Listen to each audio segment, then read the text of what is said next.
আহান পান্ডে আহান পান্ডে মানে প্রত্যেকটা মানুষের মুখে ছেলেটার কথা। সাইয়ারা মুভি যারা যারা দেখেছেন তারা জানেন কাহিনীর মধ্যে ছেলেটার একটা ড্রিম থাকে যে প্রত্যেকে ওর নাম ধরে চিল্লাবে, ও লাইফে এত এত বেশি সাকসেসফুল হইতেছে এরকম একটা কন্টেন্ট, বাট ও ভালোবাসার জন্য ওর ক্যারিয়ারটা স্যাক্রিফাইস করতে চায়। কিন্তু দেখেন বাস্তব রূপে বাস্তব লাইফে সিরিয়াসলি ওর অ্যাক্টিং এত বেশি সুন্দর ছিল, এত বেশি সুন্দর ছিল যে প্রত্যেকটা মানুষের মুখে মুখে আহান পান্ডে আহান পান্ডে আহান পান্ডে। মানে ওর যে ফার্স্ট মুভি এটা বুঝেই যেতেছিল না।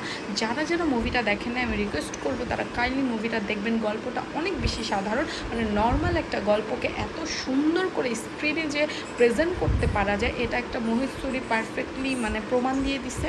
তার মধ্যে নায়ক নায়িকার অ্যাক্টিং কেউ কারো থেকে কম না, দুজনের acting too too too much good.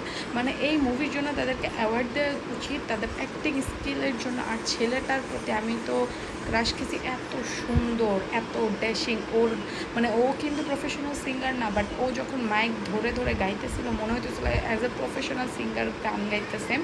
আর অ্যাক্টিং যেদিকে কান্নার অ্যাক্টিং যেদিকে হাসি, মানে ও সব কিছু ভালো সব কিছু ভালো। মানে আহান পান্ডে সিরিয়াসলি একজন স্টার হয়ে গেছে।